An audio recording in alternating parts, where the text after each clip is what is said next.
Chakra Chat. I hope everybody's doing well.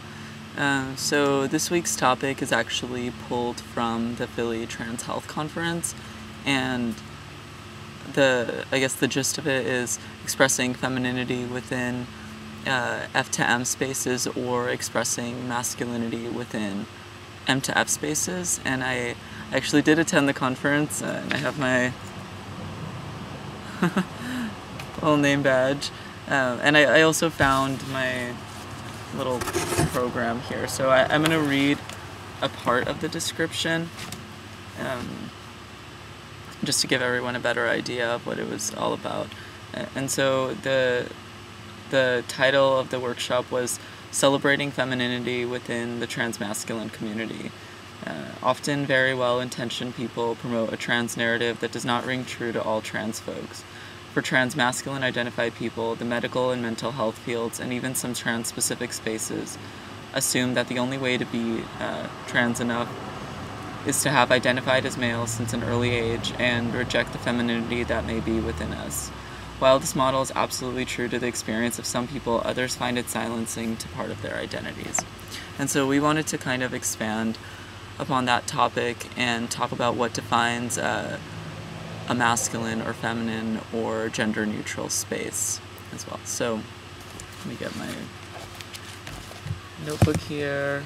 Okay, so I'll probably start with the latter and talk about spaces for a bit. And sorry if I'm kind of distracted. My dog is running in circles around me as I record this, trying to chase some bugs and squirrels. So I'll probably just talk about masculine spaces because YouTube doesn't really allow for hour-long videos, nor do I think people would watch them. So my initial thoughts on a masculine space, or what a masculine space was, actually made me really sad. Like, I thought of a space in which people were aggressive and took up a lot of space talking and sexualized women, and all of those things stereotypically associated with kind of heteronormative bro culture.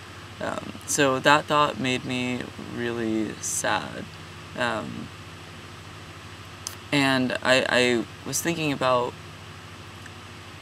I thought about what within a space would make me feel that way. Would it be the majority of the people? Would it be the general attitude? Would it be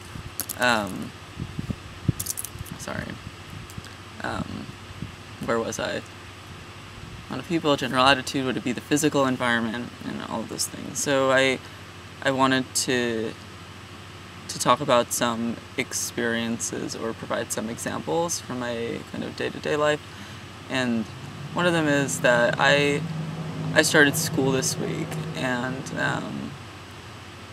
I've gone to 4 out of 5 classes so far, and 90% I would say over 90% of the people in all of my classes, and although maybe there are a few trans people, I'm just not aware of this, but I think I can safely assume that over 90% of the people in all of my classes are cisgendered males. I don't know why that is this term, maybe it's just my major, but and within those spaces, I don't feel like those are very masculine spaces. I mean, the atmosphere is pretty playful, and people are just kind of really, really nerdy and calm and into their work. And also one thing that I forgot to mention about, or one of my initial thoughts on masculine spaces were that I felt like within a lot of these stereotypically masculine spaces, people would need to prove their masculinity, or my masculinity would not be taken as seriously, or would be challenged because I'm largely female-bodied. So, and I didn't feel that way within my classroom spaces this week. But there are other spaces on campus, such as our model shop, which is pretty much, it's like a wood shop. There's a welding area. It's basically a space with a lot of heavy machinery and power tools. And so there are a few reasons that make me feel like I'm in a masculine space when I'm in the model shop. And one of them is that there's an assumption that the boys in the space grew up learning how to use some of these tools. Like, it's as though one of these spaces, or in my head,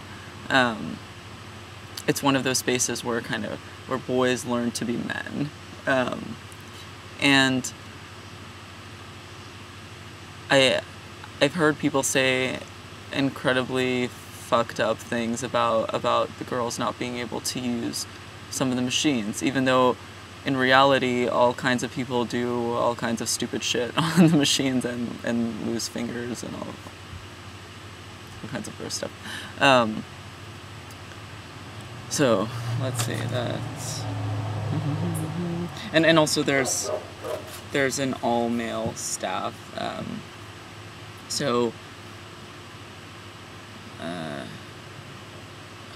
Sorry, I'm trying to figure out what the hell I was talking about. Okay.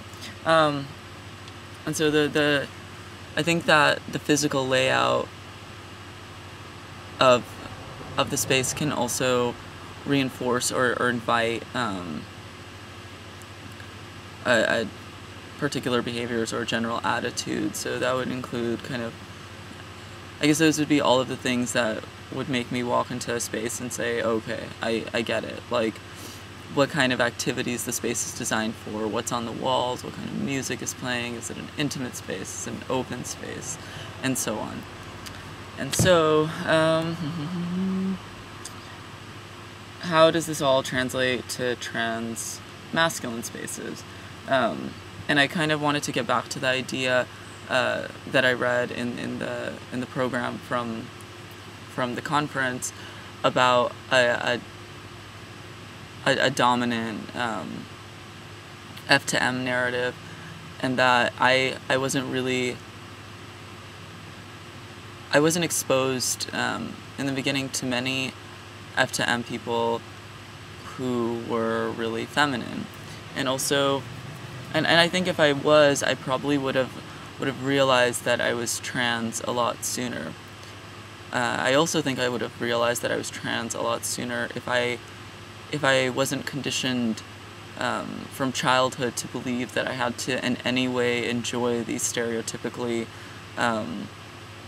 masculine spaces to really feel male internally, because I didn't enjoy those spaces as a child. I preferred to hang out with girls, and I wasn't really into boys sports, or boys sports.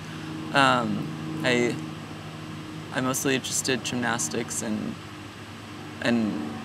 figure skated, other kid-like things, and I played with dolls and played with Barbies too, or I was really into like neutral kind of, like I like Legos a lot and like building blocks. So yeah, realizing that I was trans sooner. Also, I don't think that in the beginning I would have sought out strictly genderqueer kind of groups. They weren't really support groups, but just groups within my area. If I had known that there would be more variety within the F to M support groups, and once I kind of met more F to M people in my community, I actually realized that there was a ton of variety. It's just that all of these kind of gender constructs that I learned throughout my life really skewed my vision of masculinity, and also how I imagined an F to M space would look like. So let's see if I have anything else. Okay. Okay, 9:58, perfect. I think I'll end it here. And I thank everyone for their comments, and also a really warm, awesome welcome onto the channel. And I look forward to watching the rest of everyone's videos. I know there are kind of a lot of access points into this topic, and when I realized this would be the topic for the week, I was like, oh my god, where do I even start? Okay. So I'll see everyone next week.